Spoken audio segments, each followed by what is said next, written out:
శుక్లాంబరధరం విష్ణుం దశవర్ణం చతుర్భుజం ప్రసన్నవదనం ధ్యాయేత్ సర్వవిఘ్నోపశాంతయే. నిరంతర భగవత్స్మరణం ఎలా సాధ్యం? సాధ్యమే. రోజు ఉదయం బ్రహ్మీ ముహూర్తంలో నిద్రలేవాలి. లేవగానే ఒక 5 నిమిషాలు భగవంతుణ్ణి ధ్యానించాలి. స్నానం చేసే నీటిని గంగగా భావిస్తూ స్నానం చేయాలి.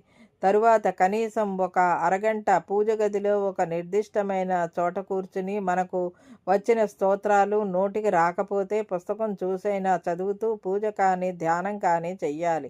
ఇంట్లో ఎటు చూసినా పడగదిలో తప్ప దేవుని ఫోటోలు కనపడేలా ఉండాలి. ఈశ్వరుడు అష్టమూర్తి అని చెప్పారు. అంటే 8 రూపాలలో ఉంటాడు. అవి మనం నిలబడే భూమి, మనకు పంటల ద్వారా ఆహారాన్ని సమకూర్చే భూమి, మన దాహం తీర్చే 3 వంతులు నీరు గల భూమి, మనం కాలితో తన్నిన నీటి కోసం త్రవ్విన, పంటల కోసం నాగళ్లతో దున్నినా భరించే భూమి. ఈ సంగతి ప్రతి క్షణం గుర్తు చేసుకోవాలి. కృతజ్ఞతతో ఉండాలి. రెండవది ప్రాణాధారమైన నీరు, మన శరీరాన్ని పరిసరాలను శుభ్రపరిచే నీరు. మూడవది గాలి, ప్రాణవాయువు. 1-2 నిమిషాలు గాలి పీల్చకపోతే ప్రాణం నిలవదు. అది శరీరంలో 10 రకాలుగా పనిచేస్తుంది.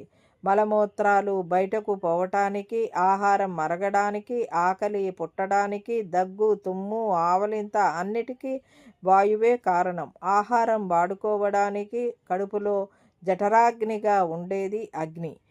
ఇక మనము మిగిలిన భూతాలకు ఆశ్రయం ఆకాశం, అవకాశం. ఇది 5వది.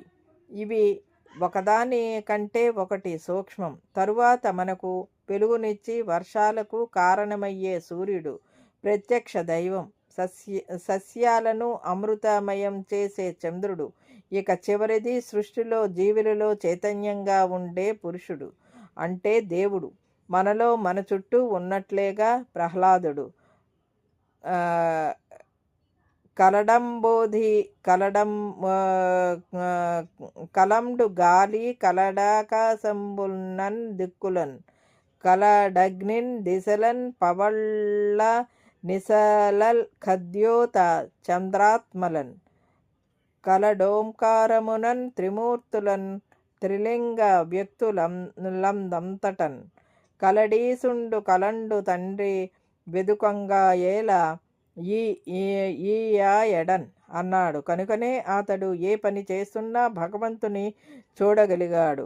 అందుకే వీలు ఉన్నప్పుడల్లా రోజు పురాణాలు చదవాలి, ప్రవచనాలు వినాలి. కొంతకాలానికి అలవాటై రోజంతా భగవంతుని ధ్యానించటం అలవాటైపోతుంది.